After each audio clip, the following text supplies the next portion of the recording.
Good evening. This is the May 15th, 2025 meeting of the Planning and Zoning Commission.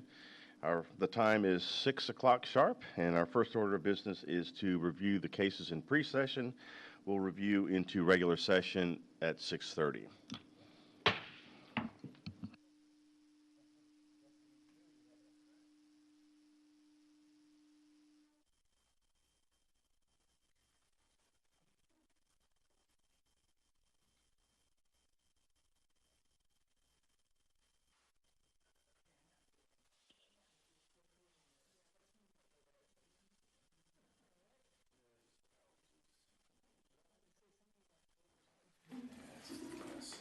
Okay, are we good to go? Yes, sir. Okay, so the time is 6:01, and we are in pre-session to review the cases. I'll start with the roll call. I'm Edmund Haas, chair of the commission. We'll go down here. Commission members, Vice Chair Sue Blankenship. Present. Okay, Kent Haefman is away in California. Ed, I got an email from him. He's on the way. He's going to be a little bit late. Cindy Bishop. Here. Hi, Cindy. Hey. Freddie Guerra. Here. Howdy. And welcome to our newest member, John Dobmeyer? Dobmeyer. Dobmeyer, okay. Short, okay. We had this conversation before you sat down. Okay, all right. Okay, so with that, I'll turn it over to Mary still Colin messed up Boswell 'cause you said it to now. introduce staff and review the cases, or case. Cases. They're kind of related, so. We have Mr. Matt Steer, Development Services Administrator. Mr. Cole Baker, EIT. For now. Mr. Bob Hager, City Attorney. And Ms. Cammie McGee, our Board Secretary. All right, so there's two items on your agenda tonight, both related. The first is a site plan for O'Neill Painting Office Warehouse. So it's located south of Sandy Lake on Freeport Parkway. Essentially, what they're looking to do is build a 10,080 square foot office warehouse building. They're gonna have, it's a one-story building. It'll have 24 parking spaces, they need 21. Fire lane that goes all the way around the building. You'll see that the building's constructed in the first half, or the closer to Freeport Parkway, and the rear portion is gonna be left in a natural state. So to the north and to the east is a residential subdivision existing. To the north, there's a couple houses, and then there's like an HOA lot, and then to the east there's the back of the houses and an alley that goes north to south. So they're looking to, they're gonna have a loading area, dumpster, kind of typical things, 2 roll-up doors in the back. According to them, the majority of their product gets brought to their locations wherever they're doing their jobs. So this is more of, specialty things or stuff that's left over, kind of thing. So there will be no like 18-wheelers accessing the site, if that's one of your questions. And this is tied to the second item, which is the plat. Because this property is kind of weird shaped. It's kind of an L, like a upside down, inverted mirror L shape. So the majority of the functioning property is up at the front, and there's going to be 2 lots. In order to get access to the back lot, there's going to be an access easement through the rear of this to get to the back lot. How does that work? Do they build it, not build it? Do they? Not build it until... Because all those trees are in the way. I mean, all the trees that they're trying to save in the first half and platting and moving the building to the front takes out the trees in the drive lane. Yeah, so it's there on paper, and then if that lot gets developed, then we'll have to go through that process of... So why are they platting it into 2 lots if they don't have to? So they're only looking to develop this top portion over here.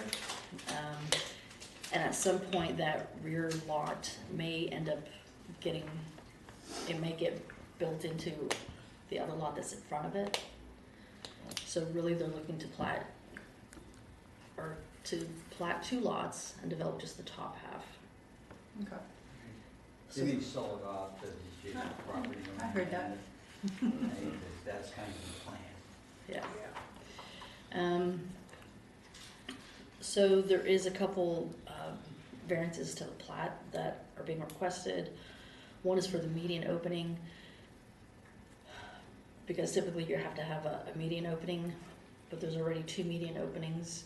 If you add another median opening, then there's distance requirements for driveway spacing. So there's always something that will have to be requested. So this way, they're not going to have a new median opening. They're just going to use what's already there. And there's low traffic for this site. There's not a lot of employees projected for this site, so So it'll just be right in, right out. yeah. Mhm. Unless Well, that's they some. keep fussing about, we can't get into our site. So I'm trying to envision where this is. I know where Mitsubishi is right now, and I know there's a large development that's happening somewhere near there. Mitsubishi. You know, this is like south South. Freeport, so south of Sandy Lake, I'll show you that map again. closer to the cemetery. Oh, Yeah. So, The cemetery is, So they're already moving on that side? Cemetery's right Oh, here. The cemetery? this is, I think, is under They're construction doing right now. right. They're doing- And then this is They're doing- SFS. Yeah. Well, yeah, it says Mitsubishi, but this is, well, it was SFS. And then, yeah, so it's just north of This there. piece right here. Okay. Making sure I have it right. And then the other one is Okay. to allow Yeah. the access through the access easement for that back lot. Because we think at some point in time, that'll get redeveloped into a different lot. In terms of the landscaping, it's gonna be about 49% landscaped, because, like I said, half of the back is gonna remain as it is. The front half is gonna have additional landscaping put on it. And they're paying about $74,750 in tree mitigation fees. And for the record, Ed Maher is here at the pre-session now. Ed Mauer present, ready to serve. Peter newest member, John Meyer. Ah, nice to meet you. So like I said, it's a 1-story building. They're gonna have offices in the front, break room, bathroom, conference room. It's about 22 feet in height and has a nice little elevation or rendering you can look at. And they have garage doors in the back. What are gonna be their hours of operation? Typical hours, 8 to 5? I don't know, I would assume so, but that's something you can ask them. Have the residents raised any concern about across the way? I know it's kind of far, but Pretty good buffer there now. Actually, they bump right up against it, a bunch behind them.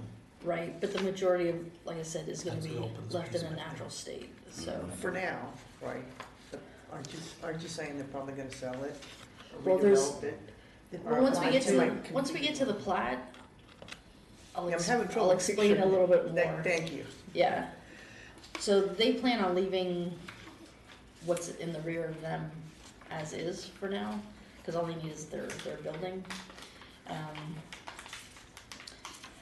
But I'll get to your question. So we are recommending approval, Lot 2's over here. essentially, Okay. And the residential. the typical conditions in terms of, there might be more comments during site plan or engineering review.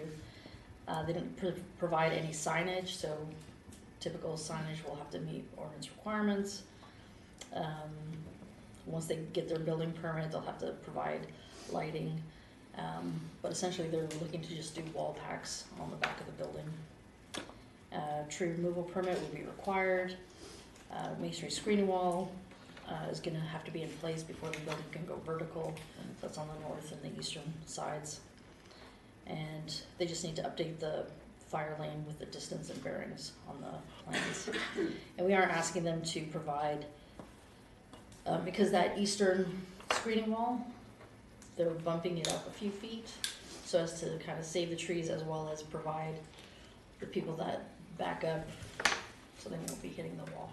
So they're gonna we're asking them to put some gravel down so that it's easier maintenance. Any details on the lighting cutoff wise? So they'll do that with building permits, Okay. but I don't see a problem since it's quite a distance away from any residential and they're doing wall packs, and they'll have to have shielded anyway.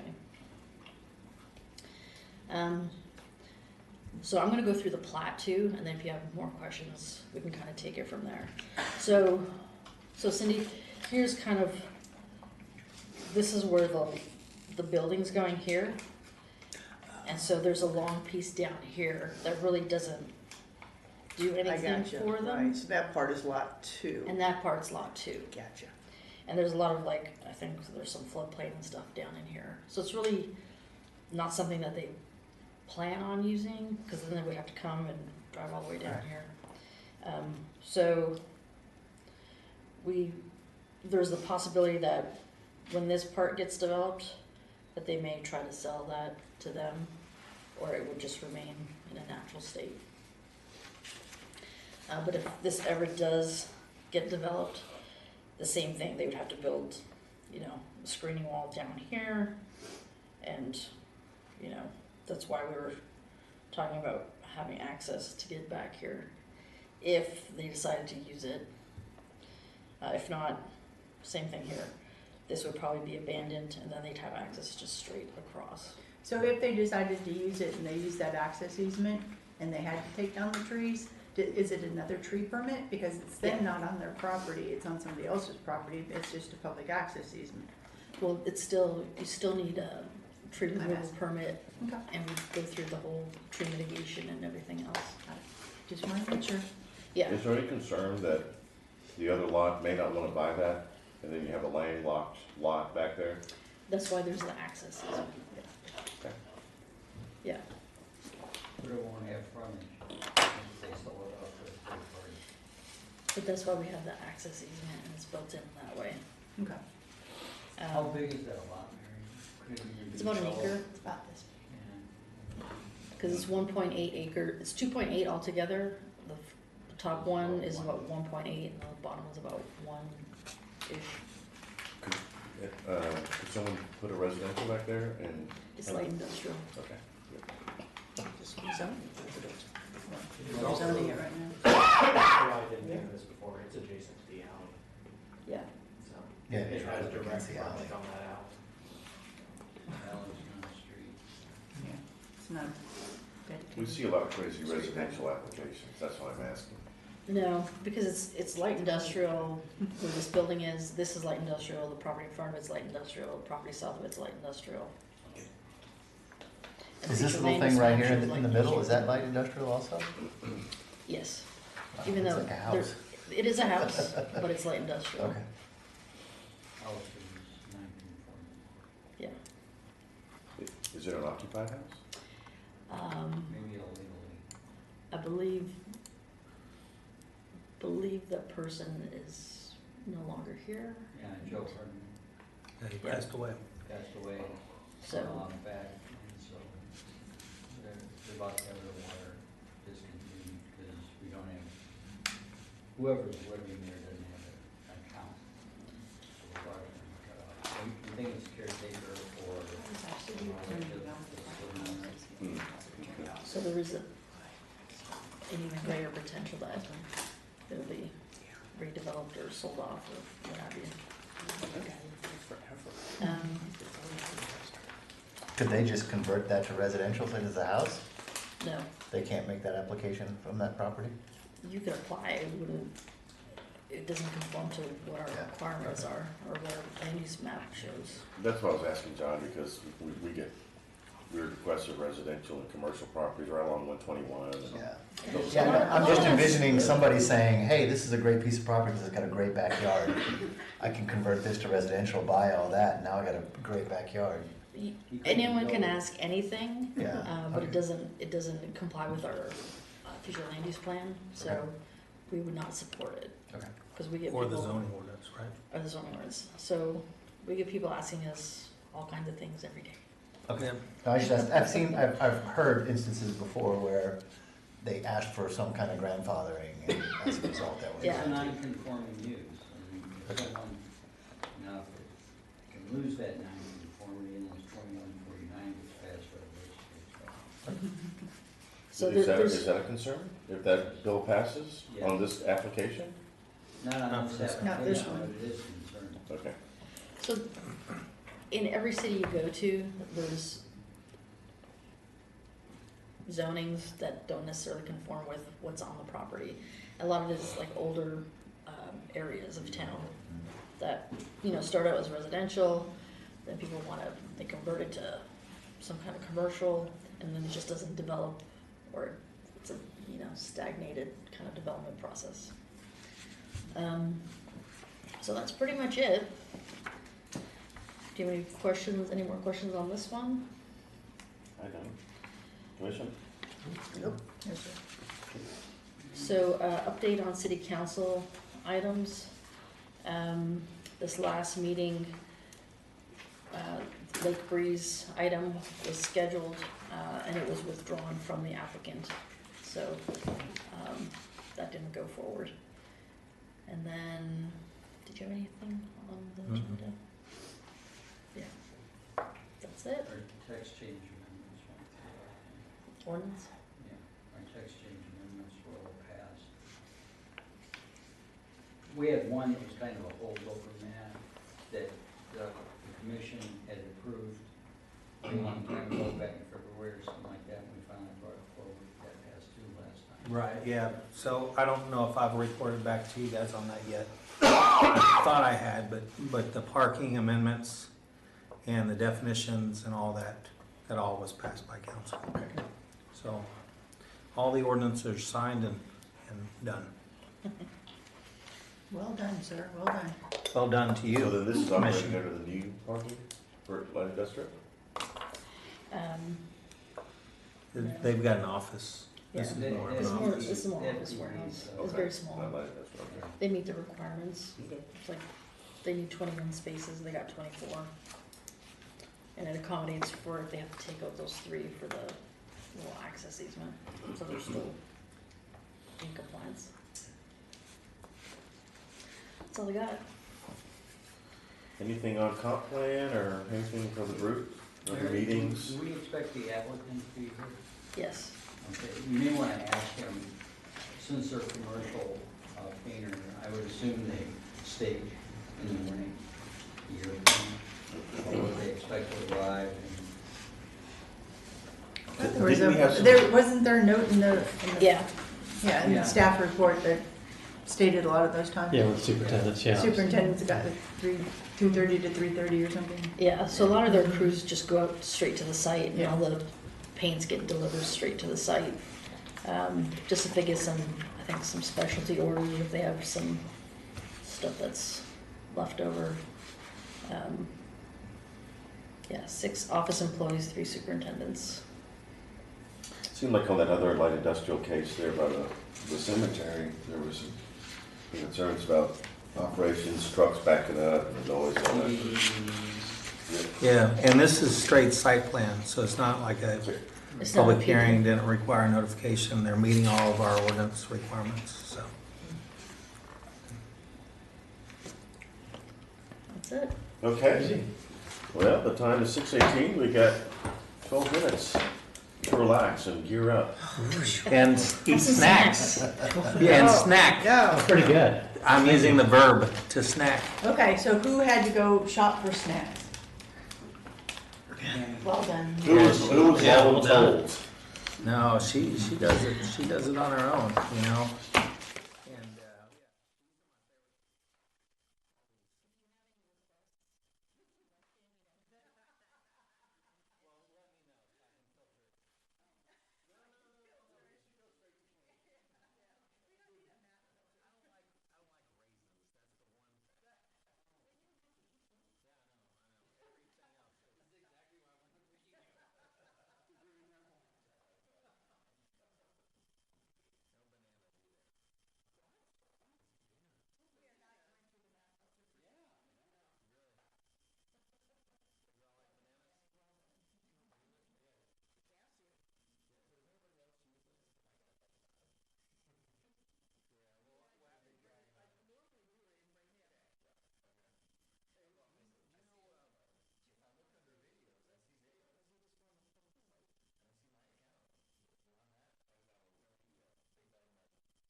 Okay, the time is 6:30, and the Planning and Zoning Commission is now convening into regular session.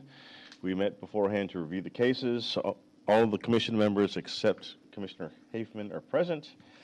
With that, I'll move to item 4, citizens' appearance. Cammie, did anybody sign up? No one signed up. We'll move on to item 5, approval of the minutes of our March 20th meeting.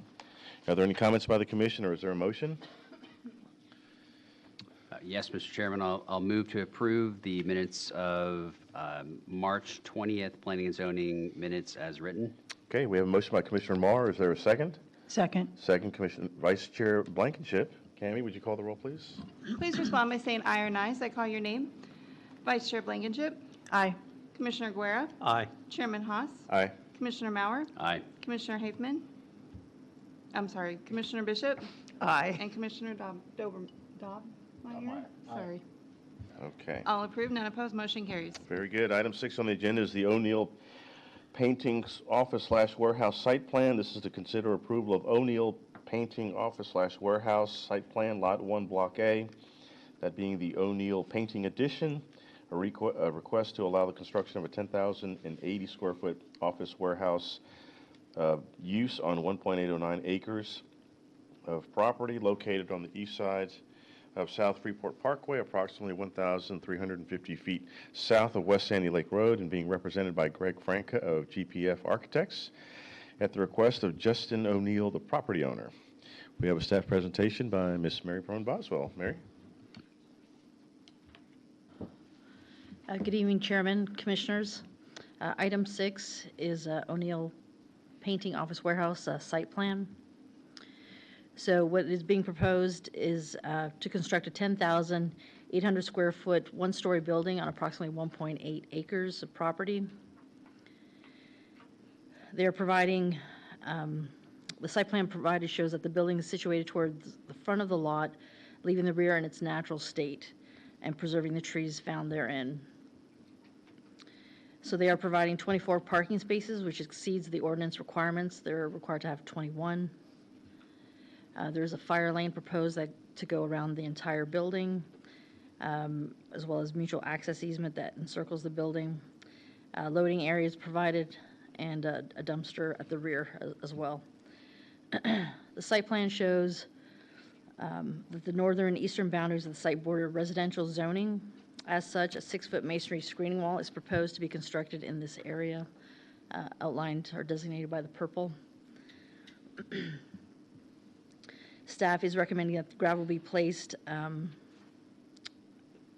the east side of that screening wall because the wall is proposed to be slightly offset from the property line.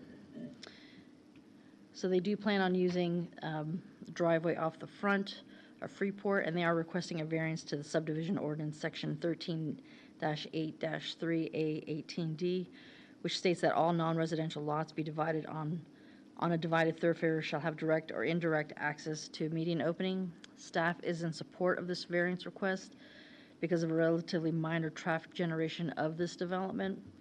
Additionally, there is not a median opening for the existing driveway, and a new median opening would require a variance to the separation requirements. And these are variances to the plat.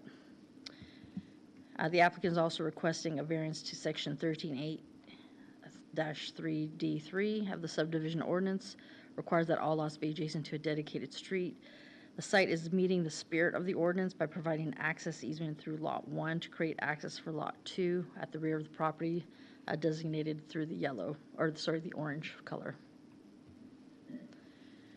So in terms of landscaping, about 49% of the site is landscaped.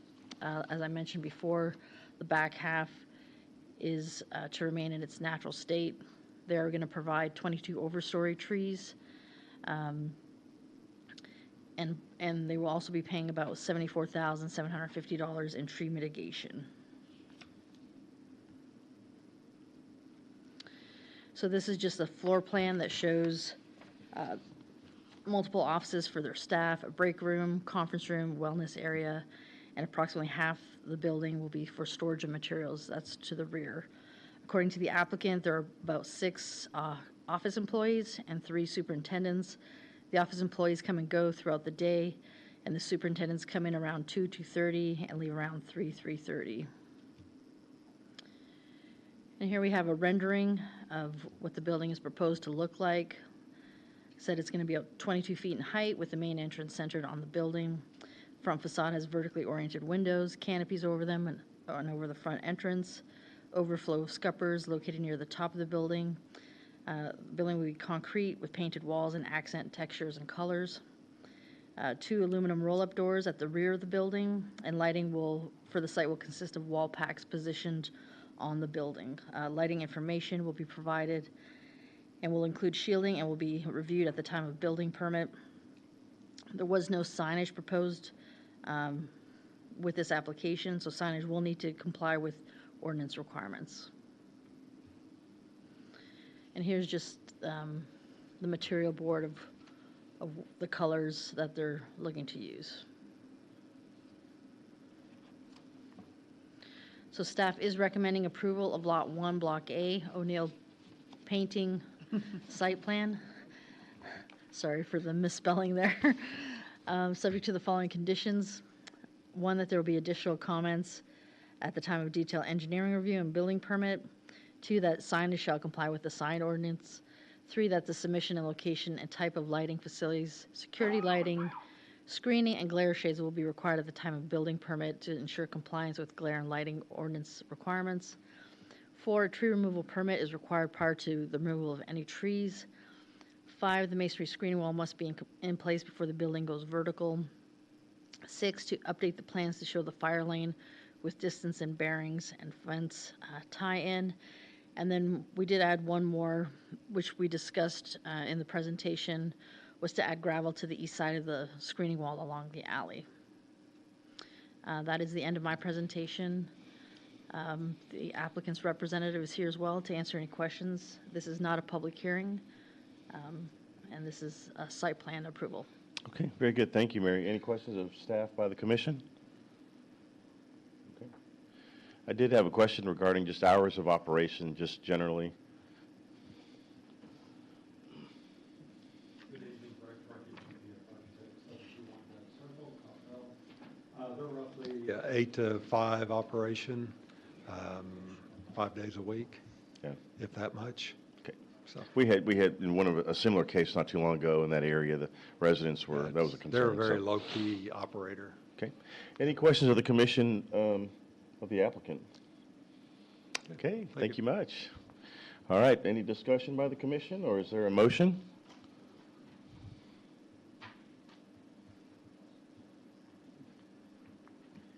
I would like to make a motion for the approval of O'Neill Painting Office Warehouse Site Plan, Lot 1, Block A, O'Neill Planning Edition, With the staff conditions? with staff conditions. Just- Okay, so we have a motion by Commissioner Guerra. Thank you, Freddie.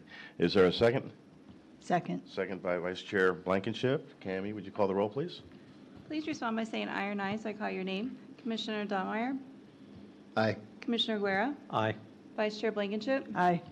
Chairman Haas, Aye. Commissioner Mauer, Aye. and Commissioner Bishop. Aye. All approved, none opposed, motion carries. Okay, very good. Thank you very much.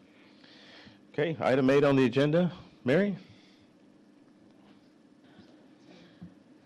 I'm sorry, geez. Item 7? Yeah, my bad.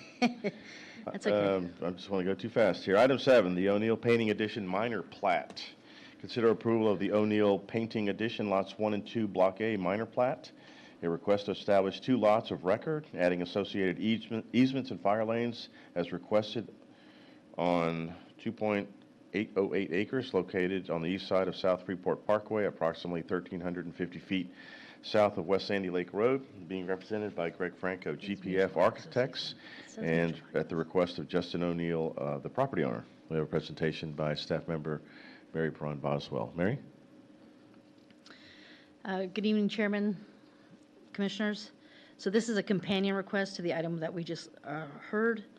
The plat will take the existing 2 parcels of land and create 2 lots totaling 2.808 acres. And the 2 lots are outlined in red. So Lot 1 has a site plan for the 10,880 square foot office warehouse building. Lot 2 has no plans for development at this time. So the plat shows the proposed fire lane there in the red. There are 2 variances being requested, as we discussed in the earlier case. First is to section 13-8-3.A.18.D, which states that all non-residential lots on a divided thoroughfare shall have direct or indirect access to a median opening. As mentioned before, engineering staff did look at this and is in support of the variance request because of the relatively minor traffic generation of this development. Additionally, there's not a median opening for the existing driveway, and a new median opening would require variance to the separation requirements. Also, the applicant is requesting a variance to section 13-8-3.D.3 of the subdivision ordinance that requires all lots to be adjacent to a dedicated street. The site is meeting the spirit of the ordinance by providing an access easement through Lot 1 to create access for Lot 2, which is at the rear of the property. There's also the possibility that Lot 2 would be replatted into the larger LI zone parcels to the west of it. So there's the mutual access and utility easement. So staff is recommending approval of O'Neill Painting Addition, lots 1 and 2, Block A, minor plat, subject to the following conditions. One, that additional comments may be generated upon detailed engineering permit reviews. 2, approval of variance to section 13-8-3.A.18.D, a lot of points. 3, approval of a variance to section 13-8-3.D.3, and to update the plat to show the fire lane with distance and bearings. And that's the end of my presentation. And if you have any questions. Very good. Thank you, Mary. Any questions of staff by the commission? Any question of the applicant by the commission? Okay. Any final oops, sorry. Yes, I have a question on it. Mary, in terms of I was looking at the setbacks on the other property. So it's a 50-foot setback, building setback. Yes. And so if the 24 aisle mutual easement it continues all the way down, that's going to be the building footprint's going to be fairly small. Yeah, I think we discussed it earlier in work session, that the idea is that there's a potential that this lot 2 may be incorporated at some future point with the lots to the west of it that front onto the street, which kind of makes more sense. But we did provide the access in case they did need to use it for some reason. Got it. Okay. Thank you. Any other questions of staff? Any final discussion? Is there a motion? Yes, Mr. Chairman, I'll move to approve O'Neill Painting Addition, lots 1 and 2, Block A, minor plat, subject to staff conditions. Okay, we have a motion by Commissioner Maurer. Is there a second? Second? Second by Commissioner Bishop. Tammy, would you call the roll, please? Please respond by saying aye or ayes. I call your name. Commissioner Dobmeyer. Aye. Commissioner Guerra. Aye. Vice Chair Blankenship. Aye. Chairman Haas. Aye. Commissioner Maurer. Aye. And Commissioner Bishop. Aye. All approved, none opposed, motion carries. Okay, thank you very much. Item 8 on the agenda is the update on council actions. Mary? We reviewed them in pre-session, and so I think we're good there. I think the only other thing prior to adjournment is to welcome our new commission member, Mr. Dobmeyer. So welcome aboard, John. Looking forward to working with you. So with that, item 9 is adjournment. The time is 6:44, and this meeting is adjourned.